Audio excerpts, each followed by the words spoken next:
Barry Alvarez. Coach, thank you so much for joining us on Inside Wisconsin. Absolutely. Great to be with you. Proud to be your first guest. Actually, I'm a little worried. It's the old, where do we go from here? So you might actually be our last guest too, depending on how well this goes. We could be shutting it down. Shut up and sit down.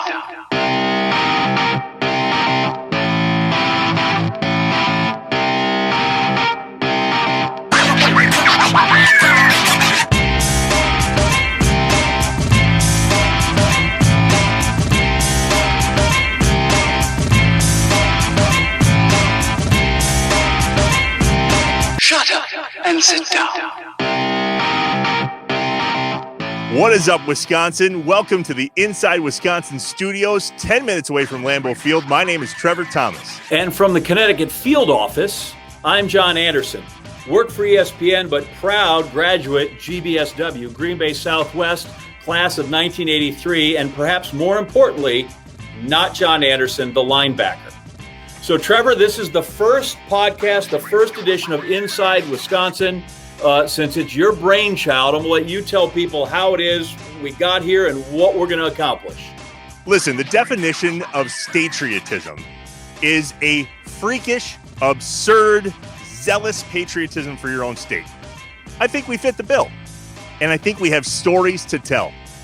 This Inside Wisconsin video podcast is going to do just that. We want to tell the most legendary stories from some of the most notable names here in Wisconsin. But hopefully there is a wide range of people that we can reach out to, whether they fish, whether they golf, whether they hunt, whether they brew beer, which we hope, whether they make cheese. Listen, we're not above playing into the stereotypes in this thing, but the state is rich. And not just like rich, and that's why your cholesterol number is 300, but rich. It is rich in sports figures. It is rich in entertainers. It is rich in its own special culture. And it's rich in we hope stories. to highlight all those things. Amen. Shut up and sit down. John and I are incredibly excited to welcome the first ever guest of Inside Wisconsin, and there couldn't be possibly a better guest to kick this whole thing off with than longtime Wisconsin godfather himself, former football coach of the Badgers, and of course, athletic director, Coach Barry Alvarez. Coach, thank you so much for joining us on Inside Wisconsin. Absolutely. Great to be with you. Proud to be your first guest. Hey, give us the state of the state, because this is a crazy time, and it's been a year like no other. And you're trying to helm an athletic department with probably 500 kids and umpteen staff and umpteen coaches.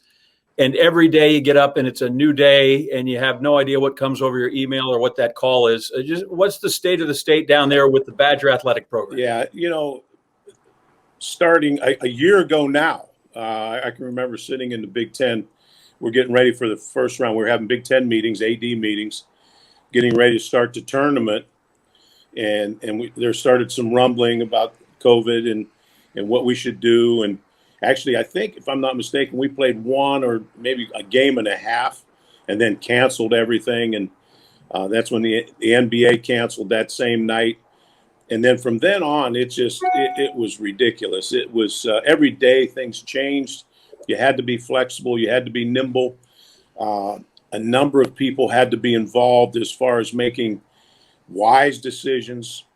I think priorities, the things that we did first was set priorities as far as the number one thing we want to do is make sure the health and safety of our athletes and staff and all those involved was in place, and all the decisions we made was because of that, and we never lost track of that.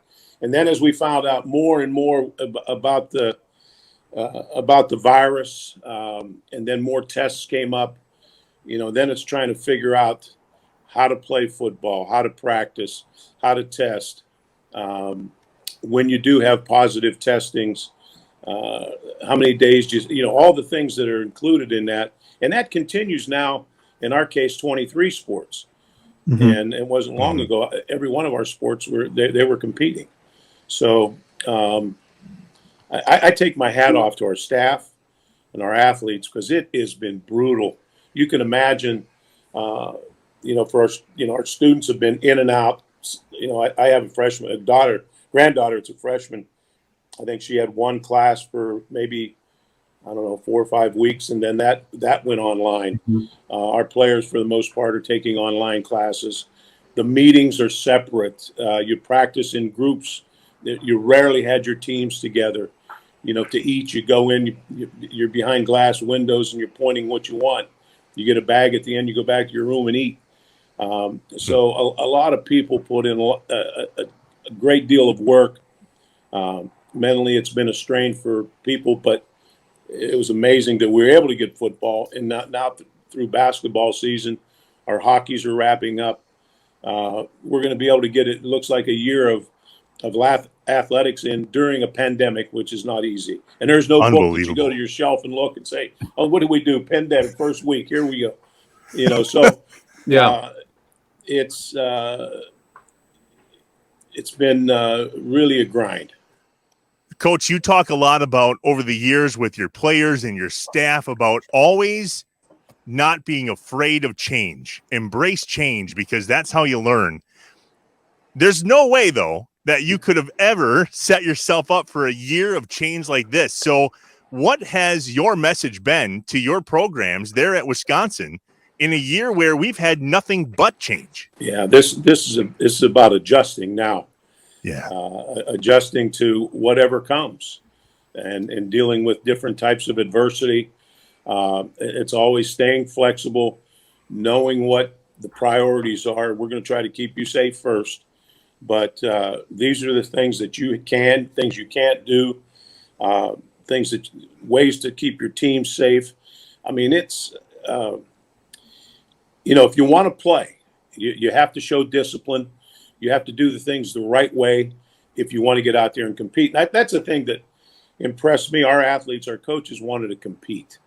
And in a lot of cases, it was a modified season, but we were able to get it done. And we kept saying the football season had to be valuable. It had to be enough games to be worthwhile, or your better players would leave. They'd opt out and go to the NFL early. Which some of them did anyhow. But I take my hat off to the players, coaches, for working through this and getting it was a valuable lesson, and something that was not easy.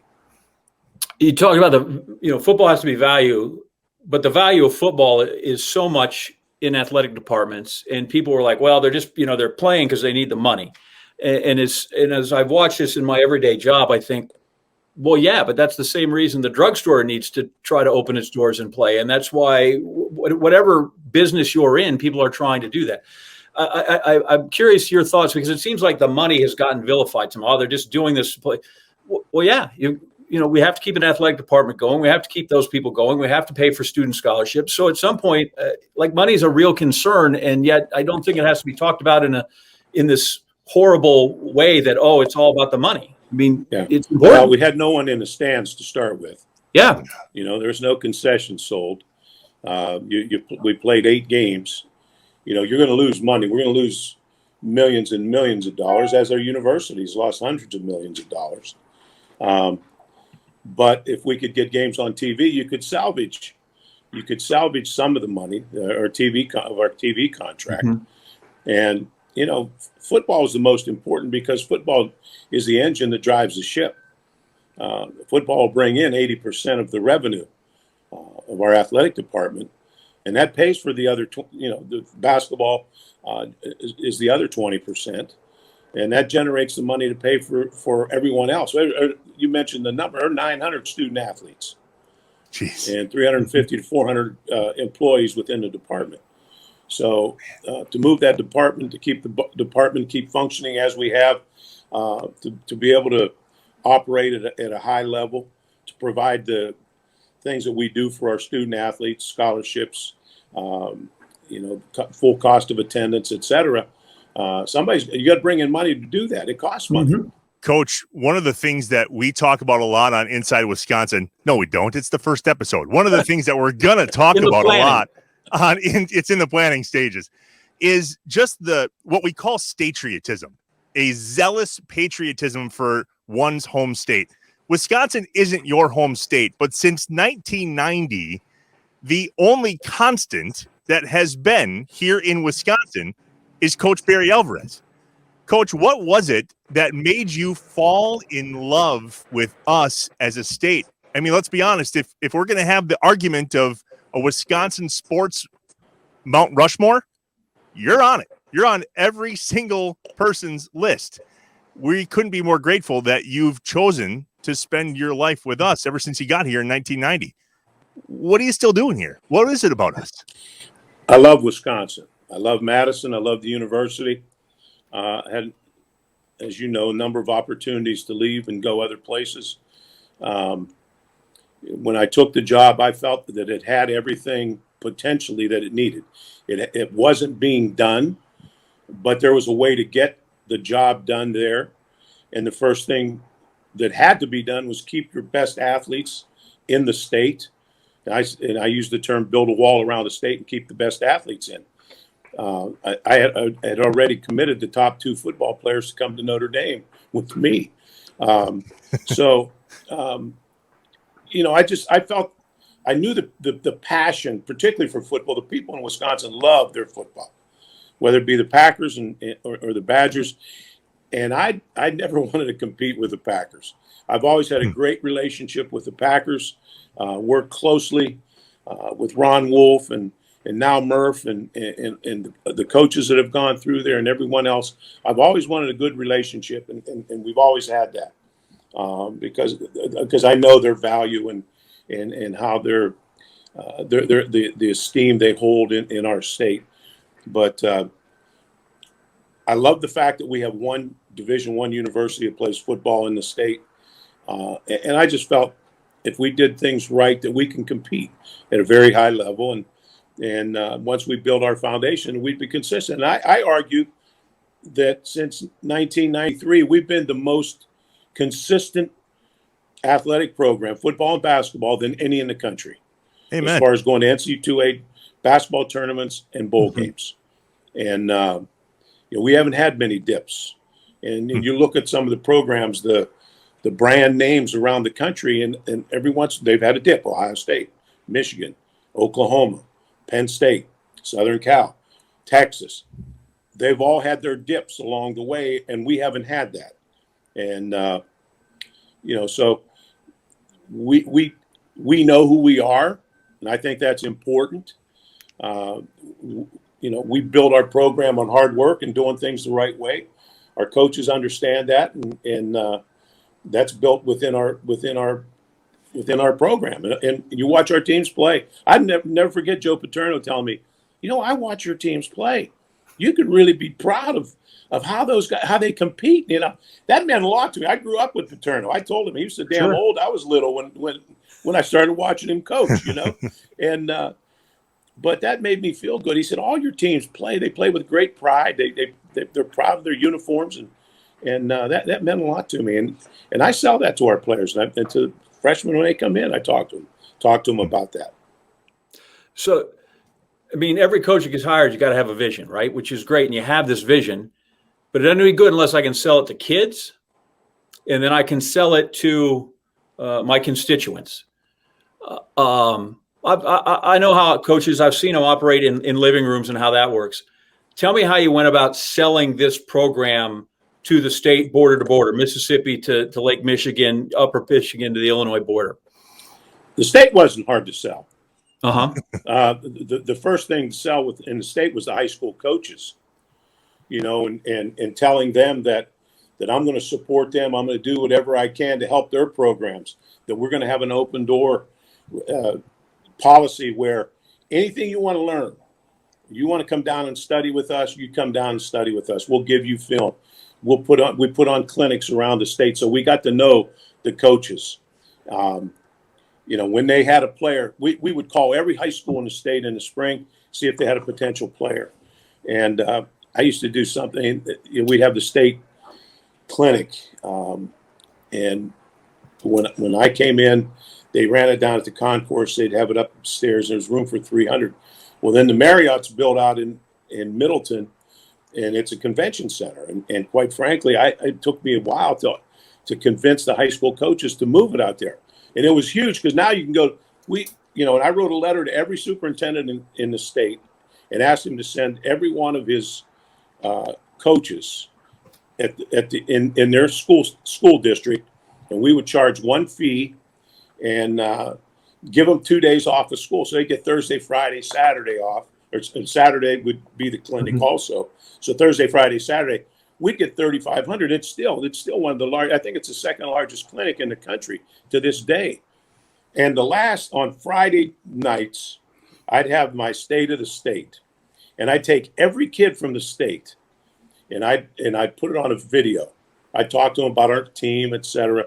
And then I'd put on a video and say, okay, thank you, Green Bay Preble coach so-and-so for sending us John Anderson, and then have a couple clips of that player.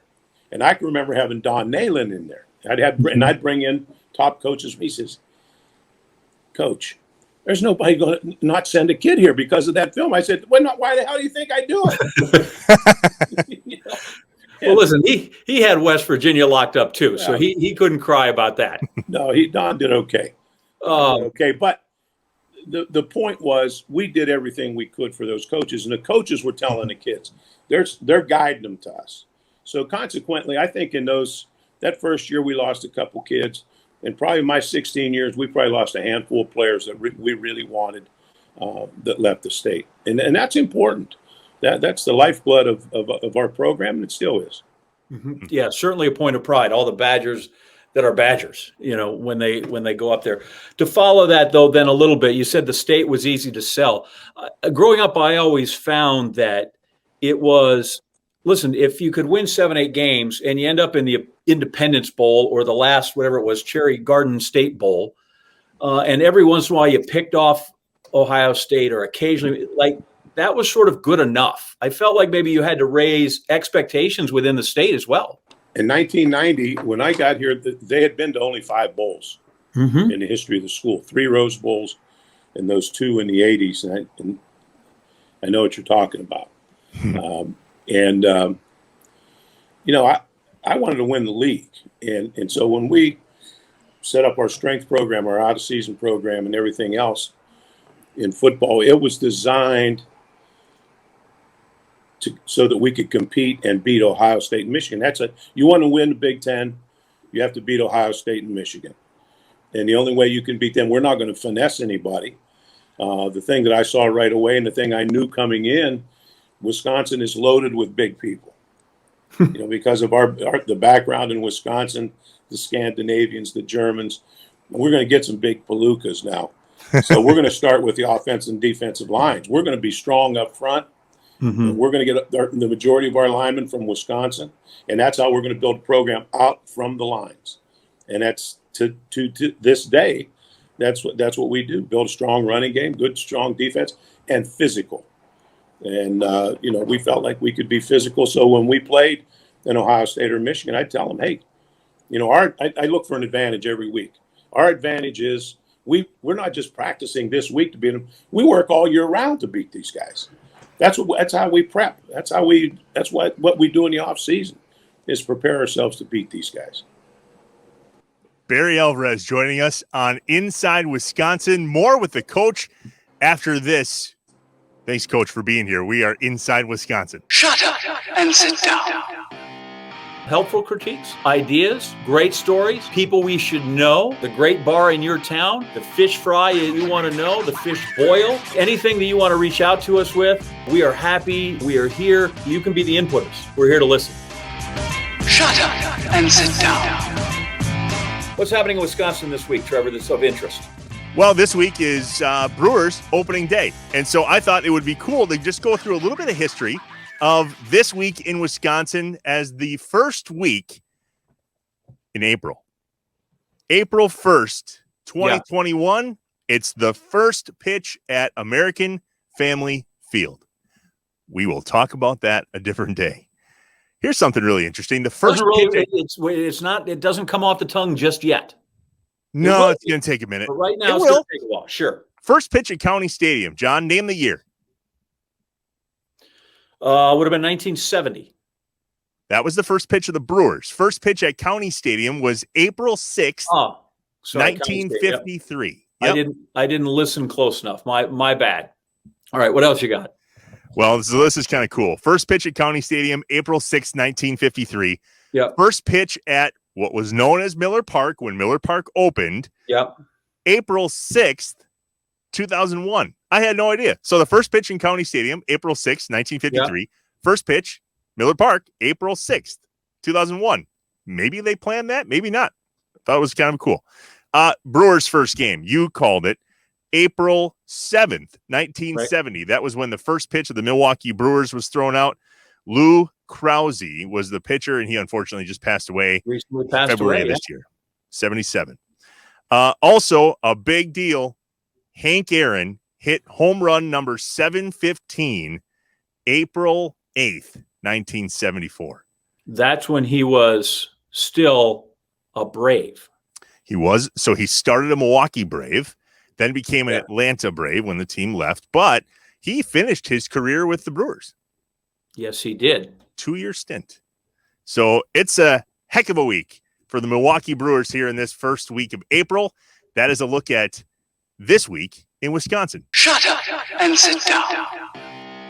Continuing on here on Inside Wisconsin with former Badger head coach, current athletic director Barry Alvarez. So you put the things in place that you want, and you finally reach that success. And that first Rose Bowl is so memorable and so magical for people. And I've heard countless stories. I've heard you tell them. I've heard people that were on that. But I would like to, if you would, just kind of put yourself back there briefly, if you would. And you finally walk out there into Pasadena, and you'd been there, right, with the Hawks. But to go out there and you see this place, and it was so red that the Roses were literally jealous. And you walk into that place, and just what was the feeling that comes over you? A couple days before the game, they assign you a driver, and my driver was the UCLA student body president the year before. And 2 days before the game, or 3 days before the game, he said, "Coach, do you understand what's going on?" And I said, "What are you talking about?" He said, "Tickets are impossible to get. The Wisconsin people are snapping up tickets. And the UCLA people, they're not very loyal. They'll get rid of their tickets. They'll sell their tickets, buy a color TV, and watch it at home." So all of a sudden, I realized we're going to have that stadium's going to be red. And I told our kids, this will be Camp Randall West. And I said, we're going to have the majority of the people in the stands. We are the home team. Terry Donahue asked, he said, can we dress, you're the home team, but that's our home field. And can we stay in the home locker room? I said, hell no. We're the home team. We'll take your locker room. We're wearing red, home locker room. You go to the visitors' locker room. So, and I played all that up to the hill for the players. And we took the field now. I mean, it was amazing. But, having been there before with Iowa, I know how beautiful the setting is. And I always say it's the most beautiful venue in all of sport. And so I took them out there. When we landed, I went straight to the Rose Bowl, let them walk around. I took them the week prior. When they painted it, we went out there and saw it. Because I didn't want their breath to be taken away when they walked out there. I just prepared them that they're getting ready for a home game. And, our people were all over L.A. and, every place we saw, our people were there. And our players were really excited, as you can imagine, and as were the staff. But, it was pretty cool. We had to go all the way to Tokyo to win a game to qualify, which is pretty unique. Yeah, beat Michigan State, right? Isn't that who you beat out there? Yeah. And your game plan for that whole trip with making sure that you were on Tokyo time the second you stepped foot in Tokyo. I was blown away when I read up on that. All right, Coach. So 11 total bowl games in your career. And this is before I think you came back for a couple there at the end. We'll talk about that in a second here. But the last game, that last bowl game, 2006, it was the Capital One Bowl. This is my ticket to the Capital One Bowl. I was there for that last bowl game. I was 22 years old. I spent every penny I had to get down to Orlando to see Barry Alvarez's last game, and I must have cornered you somewhere along the way because this is signed by you. It was awesome. an item I treasured. So here I am, a kid. I'm telling this story that I was at Barry Alvarez's last game, and then all of a sudden, here we are in 2013 and 2015, and you come out of wherever it is that you watch these games to coach in two more bowl out of mothballs. That's funny. So John and I were talking. How incredible must that be? I mean, this thing was in 2006, right? And here you are now in 2013, and these seniors, almost 10 years later, are close enough to you to say, hey, coach, we want you back. And they did it again in 2015. Yeah. So as a guy that gets Wisconsin, coach, what did that mean to you when they said, hey, coach, we want you back? Yeah, because you know what? Actually, when Brett left, Brett said, why don't you coach the team? I said, Brett, I can't do that. I'm not around your guys enough. And when it was announced he was leaving, I happened to be in New York when I found out he was leaving. And it was the day I was leaving. And a couple of the players, the seniors, called and asked if I do it. And I said, I don't feel comfortable doing that. They said, think about it. And then I said, geez, if the players want me to do it, what are we in this business for? It's for the players. And it was a good experience, and to get back involved. And I'm still upset. My wife's still upset with me in that first one. We should have won that Rose Bowl. I had some issues. I wasn't going to say nothing. Coordinator. We should have won that game. We should have won them both. I should have got more involved in some of the things offensively. I think we could have won that game. The next one was a little more unique because my oldest grandson, Joe, almost didn't come to Wisconsin because of me. And, he he's a kid that didn't want anybody to know that I was his grandfather. And I knew that, but he had a good career. And when the guys came up and asked if I would coach, on my way home, I told him I'd let him know in the morning. And on my way home, I called him and I said, Joe, the seniors want me to coach his team, coach the bowl game. You have a problem with that? Because I want to make sure he's okay with it. He says, Grandpa, I think it would be great. And besides that, we need a little swagger on the sidelines. I said, I can give you that. I don't know if I can coach worth a damn, but I can give you a little swagger on the sidelines. I wonder, as a follow-up to that, I wonder what Auburn was thinking. Because here you are, you spanked them a good one in 2006 in the Capital One Bowl, and then all of a sudden, 2015, the Outback Bowl, right? And it's Auburn again. And here comes Coach Barry Alvarez back to the sideline. And if I was them, I'm like, oh, great. Here we go. I don't think they were worried about it too much. Well, apparently they should have been. I tell you, it was a great game. That was a great game. First Auburn game, it was great for us, but it was a no contest. Our guys whacked them. Yeah, that was awesome. I had a great time down there. I'll cherish this forever. You touched on your grandsons, right? I hear coaches all the time. Listen, we're recruiting your kid, and I'm going to treat him like my kid, and I'm going to, we're going to be a family like that. But what's it like when you're not coaching, and now you're watching your grandkids play, and you don't have the headset, and I mean, you're helpless as anybody else is sitting there watching. Yeah. I know that our tight end is open every play. Sure. You sit in my suite with my daughter, my wife, and most eyes are on him. So, but it's really fun for me because Joe came in. He was a walk-on. He earned a scholarship after a year. He played right away as a true freshman. Played for 5 years. Got hurt his freshman year, so he got 4 years. Played all 5 years, and had a tremendous senior year. And he did really well in school. He's got a great job out in L.A. right now, and had a tremendous experience in football and academically. Has some wonderful friends, guys. There are 5 guys that he roomed with. I think 4 of them ended up playing in the NFL, are still playing in the league, are still very close.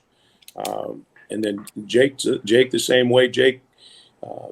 Jake's turned into a really good tight end, and and they both had great experiences, and they're going to get degrees from a wonderful university, and that's the important thing to me, that their experience is good, and they walk out of there with a good degree. And really, that's what Wisconsin's about, right? It's all about family. And so to see you now have family in the program. So speaking of family in Wisconsin and Madison, you know, we talked about how you got it, how you love Wisconsin, and there's just, you get it. I don't know how else to put it. Coach Alvarez gets it. That's why he's here, 31 years, right? I wonder if you found somebody in Coach Christ that got it, right? Because Brett left, and that caught you by surprise, Coach, self-admittedly, and the same happened with Coach Anderson. You didn't really know. And I found it pretty calming that we found a guy who was born in Madison, played for the Badgers, coached under you, and now here he is. And this is a guy that just gets it, right? Paul gets it. He understands what it's all about. Brett did too. I think Brett just wanted to reach out a little bit more, maybe get out from under me. But he understood the value of recruiting Wisconsin first, where your bread is buttered. And Gary never did understand that. And I can remember him calling me and just telling me, I can't do what you want me to do. So he did me a favor. And then, but there's no question about Paul. Paul understands, having played there. His father coached there, grew up right up the street. He knows Wisconsin. The high school coaches trust him. Everyone in the state trusts him, and he's an excellent coach. Does a tremendous job. So I don't have to worry about that. That's awesome. So people get that, and this is inside Wisconsin. But I always find that there's things that Trevor maybe doesn't get yet. My first college track meet that we had to go on the road, we drive to Lincoln, Nebraska, and we're jumping in some place called the Bob Devaney Center. I'm like, who the hell is that guy? And then I work in Oklahoma for about 7 years. So between all that, I learned who Coach Devaney. But how much of Wisconsin's program, and I know they're not the Big Red, they're the other Big Red in my case, but how much of your program and Wisconsin's program is Nebraska's program and Coach Devaney? He was the first big influence on me as far as wanting to be a coach, emulating what he did. I really studied a lot of the things that I believe in, are the things that he taught, things that I believed in. I carried out with me as a high school coach, and then carried on when I went into college coaching, building a strong weight program, the walk-on program.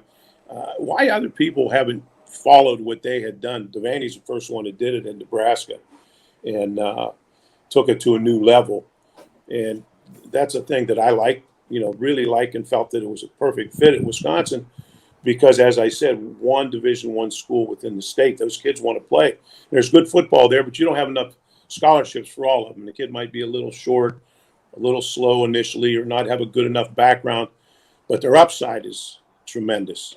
And it gives them all an opportunity to play in bowl games and be exposed to Division I football and Big Ten football, and see the big time, and have an opportunity. If you do a good job, you get up into the 2 deep, you earn a scholarship.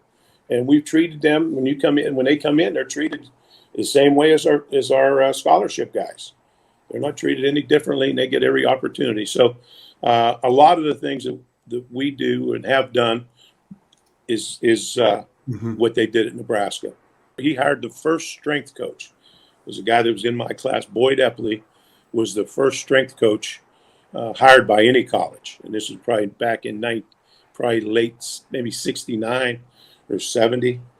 And Epley, ended up being is the strength coach in the country for a long time, started the National Strength Coaches Association, et cetera. But that was the first one. Well, more with Coach. We're going to wrap it up after a quick break. Coach, in our third and final segment with you, John and I put together a couple zingers. Nothing crazy, just a little personality. See if we can't get you to chuckle a little bit. And I've got a couple questions about some of the guys that have come through the program. More with that in just a bit. Don't go anywhere. We are inside Wisconsin with Coach Barry Alvarez. Shut up and sit down. helpful critiques, ideas, great stories, people we should know, the great bar in your town, the fish fry you want to know, the fish boil, anything that you want to reach out to us with. We are happy. We are here. You can be the inputters. We're here to listen. Shut up and sit down. We are going to talk about, we each have a top 5 list, okay? You're going to give me the top 5 Badgers in the Barry Alvarez era and beyond, and I will give you what I believe to be is the top 5 pre-Barry Alvarez. Top 5 Badgers from 1990 when Barry got here up until present day. If you got a couple you want to do honorable mention before we get started, so you don't feel like, you're going to get rocks thrown at you, by all means, name off some guys that probably were, as we like to say, others receiving votes from the AP poll, that kind of thing. Clearly, Jim Leonard is on the list. Does he make the top 5? Probably not, but a walk-on story. Amazing Wisconsin just turned down the D coordinator job for the Packers to stay in Madison. Okay, so good. Some love to Jim Leonard. J.J. Watt. Didn't set any records while he was here, but he was a phenomenal player for the Badgers. Okay. Yep. You have Jonathan Taylor. He was fast. Yep. Russell Wilson had a really good year when he was here. Right. Love Russ. Yep. And obviously Melvin Gordon.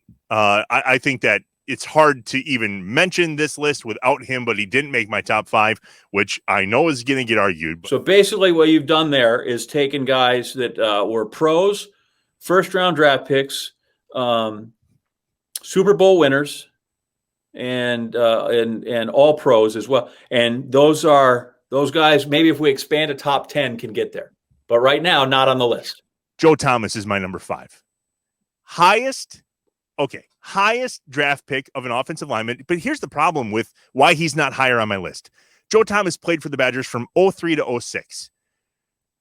The Badgers were good, but not great from 03 to 06. 2-time All-American. He started all 4 years, but he was a blocking tight end his freshman year. Listen, he was good. Number 3 overall pick when he was in the draft. It's the highest. Fishing, by the way. What? Who went fishing that day? Yeah, he was on Lake Michigan when he got picked. Yeah. So that's about as Wisconsin as it gets. Joe Thomas at number 5. So just number 4. By the way, I just wanted you to know that I said, let's go from the bottom up. And some people would go, wait, you just said Joe Thomas. Anderson said go from the bottom up, but that's fine. You said 5. Okay. Joe Thomas 5. So you've already got him too low, but what's next? Monte Ball. He was here from 2009 to 2012. Holds the career touchdown record for 77 touchdowns in his career and also 33 in one season. Phenomenal running back. Number 3 on my list, Lee Evans, 99 to 03. The guy has so many records when he was here at Wisconsin. Most touchdown receptions in his career, in a season, in a game. Number 2, Daryl Beville. No comment. Daryl, so you spell that W-R-O-N-G? No. Wow. I'm listening. Daryl Beville was by far the best quarterback to ever play for the Wisconsin Badgers. Listen, I know there's a whole bunch in the conversation. A whole bunch. Are there? But since Barry? For Wisconsin, there's been some pretty decent quarterbacks. Daryl Beville was a great quarterback. Totally. He was great. I would agree that he is the best Badger quarterback of the last 30 years. I wouldn't fight on that. Number 1, Ron Dane. I mean, I don't know how you can. Yeah. Who's going to complain about that? He has to be. He has to be number 1. Yep. And they did wonderful things. Joe Thomas went and played in the league for a decade, was nothing but an all-pro and first-team all-pro and a pro bowler and didn't miss a snap. Otherwise, he moves up. So I would just tell you that Joe Thomas should be number 2. And in fact, I might straight just swap Joe Thomas and Daryl Beville and we'll make it easy. How do you put a lineman at the second greatest Badger in the Barry Alvarez era? Do guys like Ron Dane, Monty Ball, or Melvin Gordon succeed in any way, shape, or form if they don't have a guy like Joe Thomas? And I took that into consideration.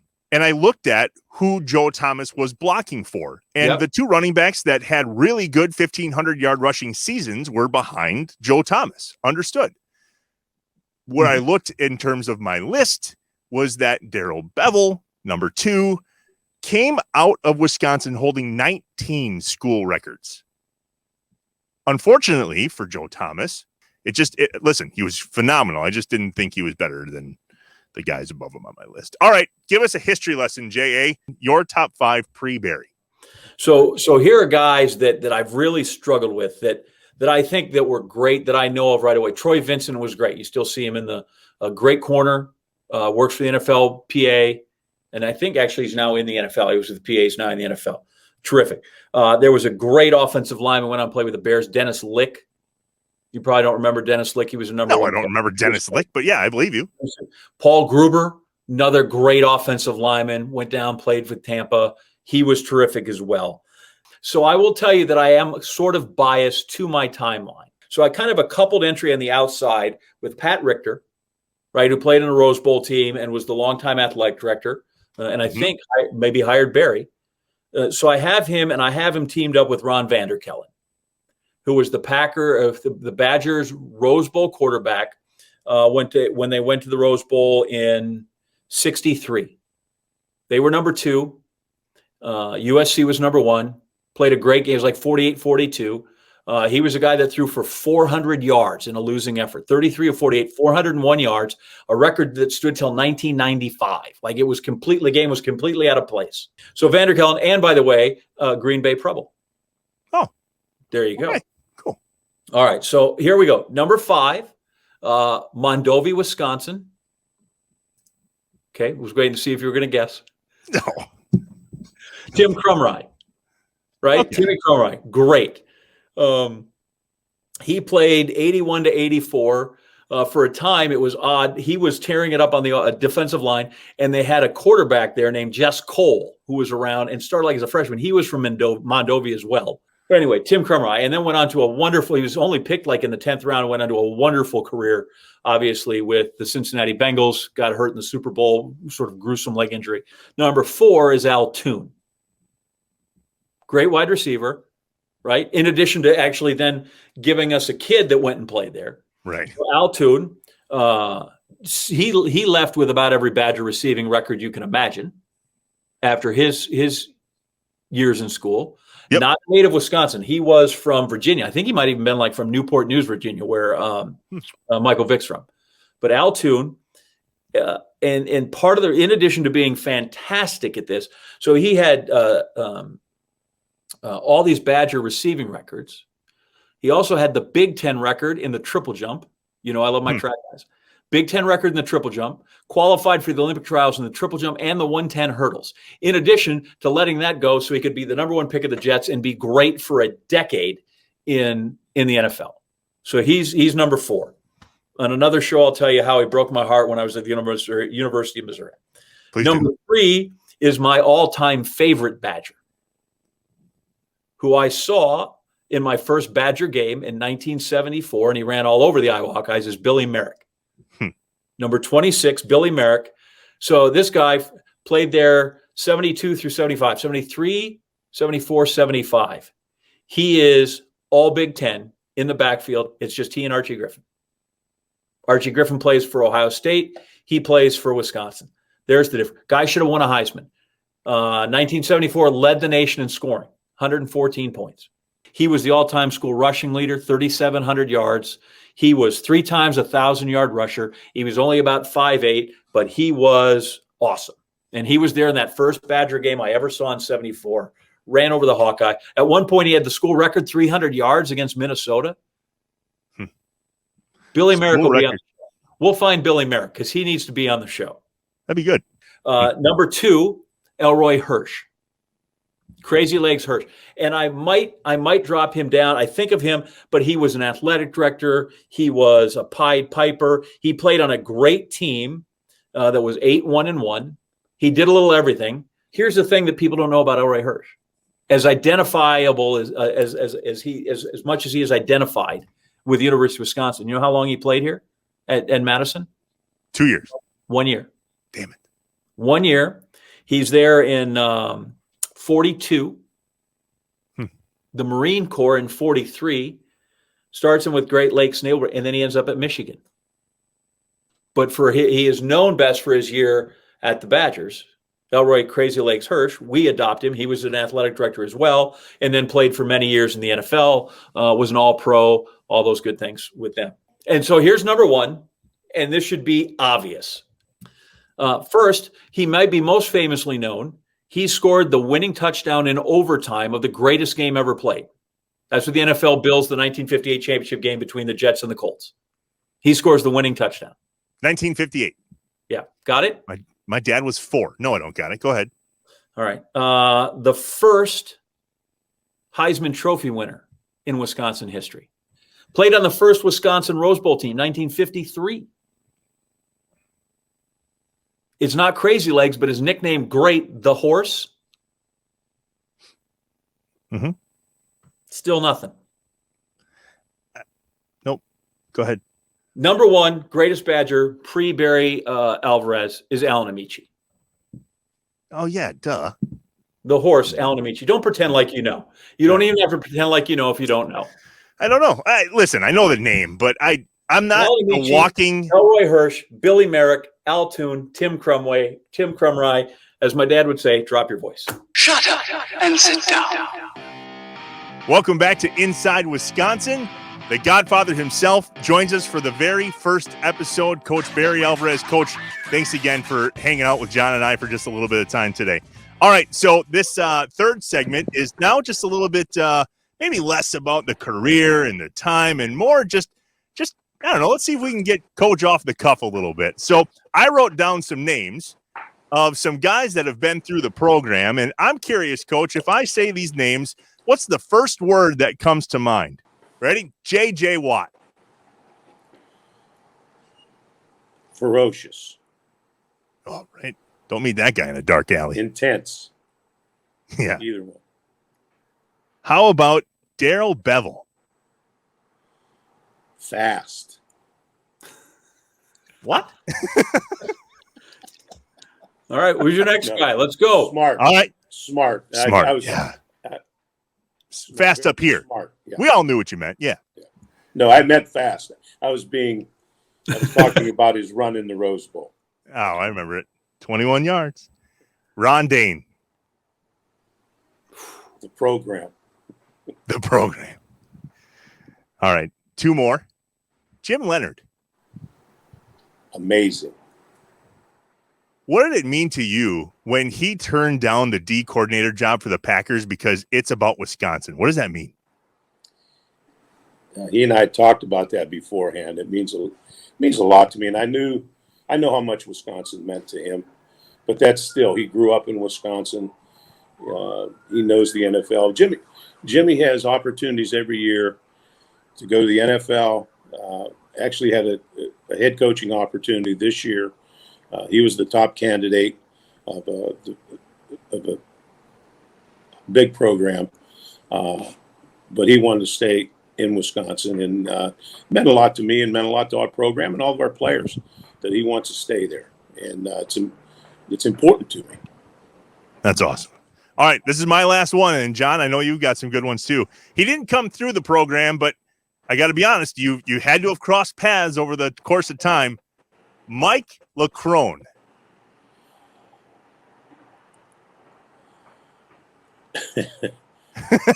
I used to say Mike LeCrone really was a cross between Lou Holtz and Chuck Barris.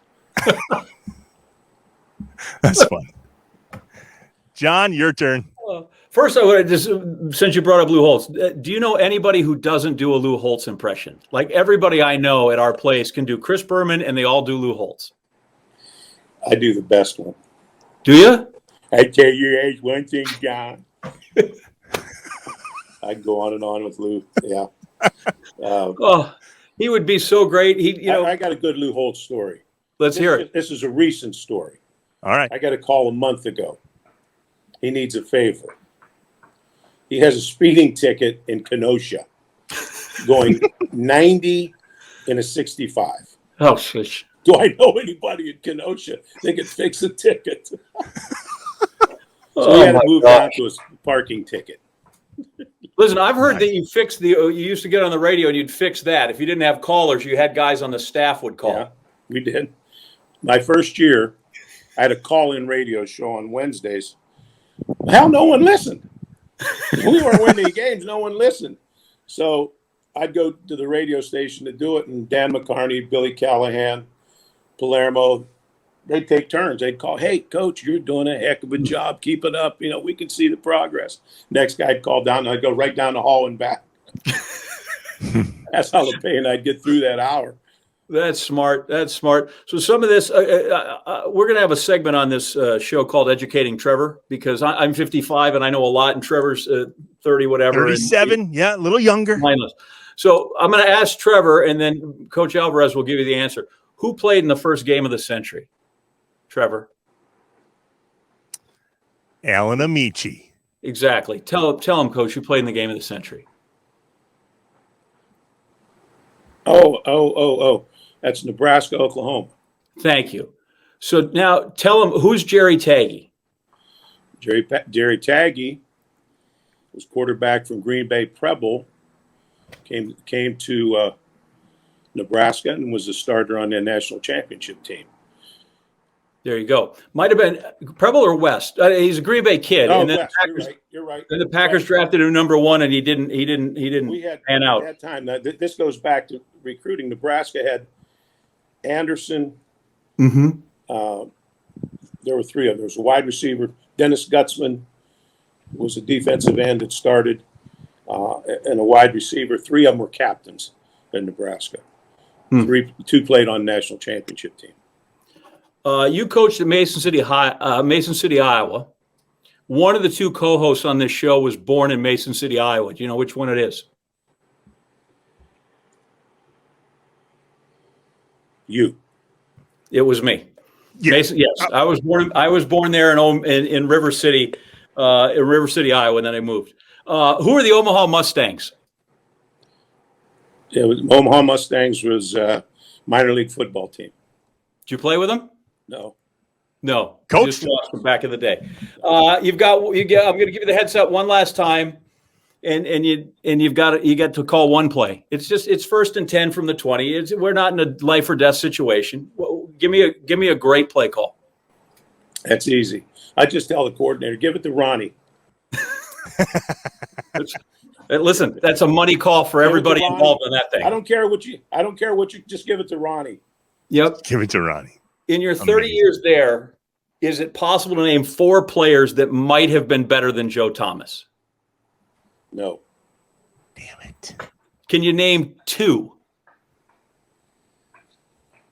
I could name 2 that are productive, but no one better. Best ever? Under you? I mean, this is the best. Joe Thomas is the best. Yeah. So, and the last one I've got is just, listen, you are 74. You got a place in Naples where you're joining us from now. You got a contract through 2021. What's the future for Barry Alvarez?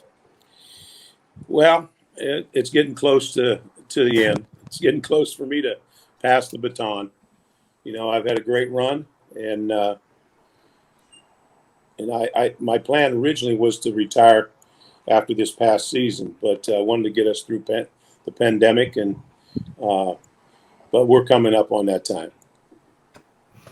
Coach Barry Alvarez, we appreciate your time, not just today, but the 30 years you've given this state, you've given the university, the thrills you've given the entire state, being the coach and now the athletic director, as you said, is the only D1 program in the state. Like, we've got a wonderful state system, right? Whether it's Stout or Platteville or GB and all those things, but there is still, the folks down in Madison are the bell cow. And you've certainly brought this state great pride over the last 3 decades. And we thank you for your time today. And like I said, for those 30 years. Thank you, guys. I enjoyed it. Thank you. Hey, we'll have you back if you're open, man. We'd love to have you. Anytime. Shut up and sit down. We're back after Barry. This is Inside Wisconsin.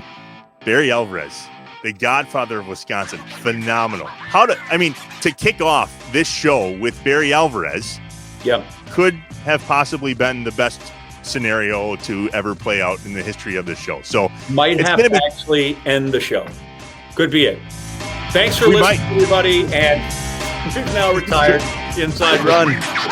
Good run. Great stories. Hey, speaking of great stories, I love a segment that we're going to do on this show about John's childhood growing up here in Wisconsin, we call it John, Wisconsin. It may be childhood, it may be different parts, but just things that, as I always like to say, there are things that are intensely interesting to John. And quite frankly, well, then what more does we need than that, if that's what I think? But Trevor, since you live in Green Bay, and listen, this is our first show, but we're going to try to be as statewide as we can.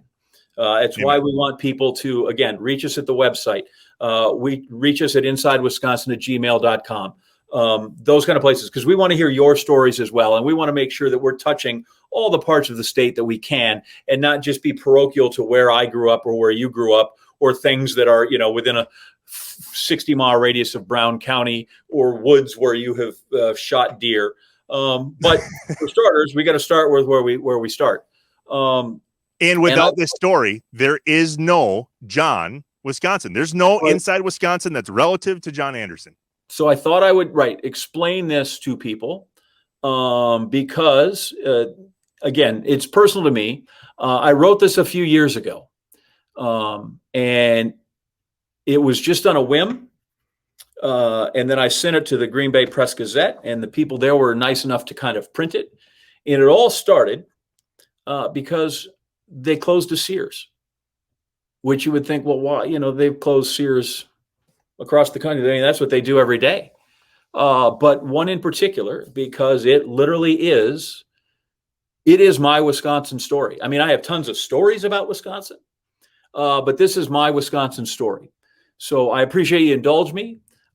It's not terribly lengthy, but it's enough that I don't have it memorized. I wrote it down, and so I thought I would read it as it appeared on the interwebs, as I like to say, and in the Green Bay Press-Gazette. I am looking for news on the Packers' search for a GM, but instead am struck cold in a headline in this very paper. Sears to close Green Bay store. This cannot be.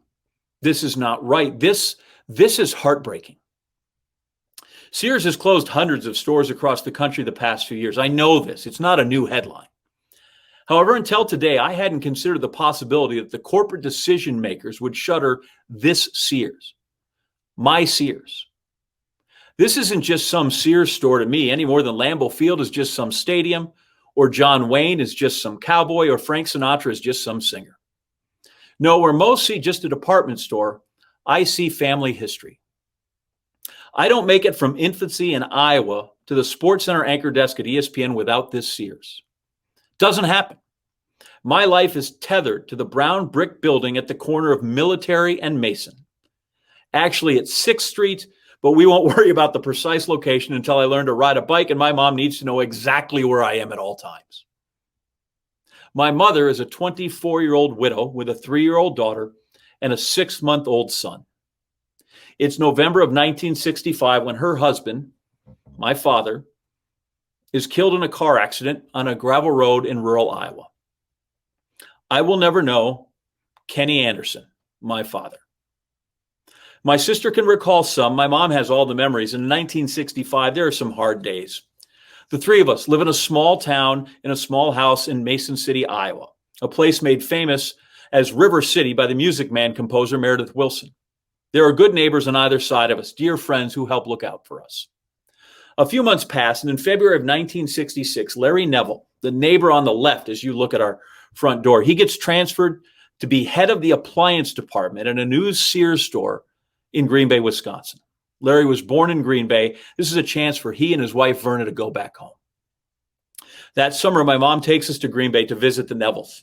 And there's something about that to her that feels right, something warm and inviting. I've often wondered if it would have felt that way in December. By the end of the year, my mom needs a change. Iowa's home. All her family is there, but so too is my dad's memory. Change can't erase all the sadness, but it can take away everyday reminders. Change is a chance to reset and move forward. So as 1967 dawns, she follows the Nevilles and moves. It's January, it's cold, but it still feels right. My sister and I will grow up Green Bay. The Packers, paper mills, Kennedy Elementary School, Lombardi, then Southwest, fish on Fridays. The Sears store has made it so. From there, my Sears tale is sort of mostly retail. Everything you could possibly imagine needing: clothes and winter clothes, shoes, sporting goods, records, and everything you can't imagine needing: carpet, drapes, house paint, tires, tools. As I grow up, I wear out those Sears indestructible tough-skin jeans like they're brown paper bags. The holes I make in the knees are patched with swaths of denim transplanted from the pairs of jeans I outgrew the year before. Sort of a denim cycle of life. My mother remarries Walter Collins, the best man I have ever known. He's my new dad. He loves us unconditionally. He also loves tools, on the condition that they are Craftsman tools from Sears. Tools are birthday gifts, Christmas gifts for Dad and my stepbrothers. For my sister, there's a Barry Manilow album, and I'll be admitted, yes, I know the lyrics, but that's because she played them so much. And Andy Gibb 45s. Mom, put a bow on it, she'll love it. For me, what wouldn't I like to have, right? But if I have to pick just one thing, then it's a football shirt, and these are the days before the NFL had cashed in for billions on merchandising, with a picture that looks remarkably like John Brockington on the front of it. The building with that giant swan-like S on the side, that's our destination. My friends and I, we have bikes and allowance money. We've pedaled the route 1,000 times, beginning from my house on Beamer Street, which, by the way, is as vexing to spell now at 55 as it was when I was a kid. Around the corner and down Caters Drive, you hang a right on Langlade, then a left through the parking lots of a restaurant, gas station, convenience store, and then be careful at the intersection of 9th and Military. I can literally still hear my mom imploring me to this day, John, please be careful when crossing at 9th and Military. The whole trip is a ride past buildings that remain today, but places that are long gone. The Village Inn, Western Gas Station, Red Owl Food Store, St. Agnes Bakery. There was a water tower, Ponderosa, Van Boxtel Ford. But finally, we arrive at Sears, Military and 6th, always the backside. It's the merchandise pickup entrance by the all those automotive garage bays. And when I really thought about this, I'm like, I'm not sure I ever went through the front door of the place. We shopped, we looked, we loitered a bunch, and even sometimes we were lucky enough to buy. And it was childhood at its best. Eventually, we graduated and we could take the city bus and take a trip to Port Plaza Mall. And then you graduated high school and college, and I moved to Oklahoma, and then I moved to Arizona, and now I moved to Connecticut. I have a family of my own, 2 wonderful kids. And when our house needs a new washer and dryer, naturally we go to Sears. And I tell my kids for the umpteenth time this story of Sears in my hometown. And they know the one I mean, because it's the one that brought Nana and Annie Les and their dad to Green Bay. And as I tell people all the time, that Sears, it's more than just a store. It's my story.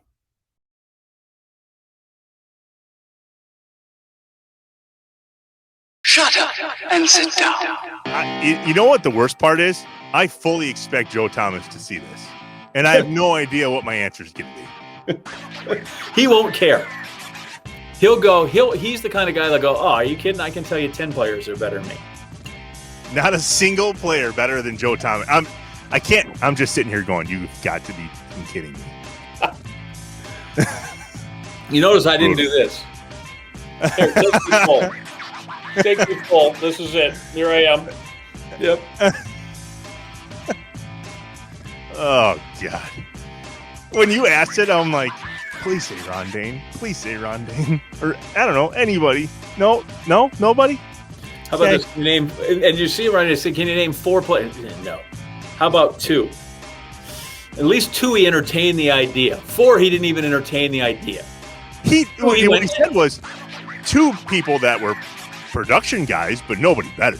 I'm like, mother. Shut up and sit down.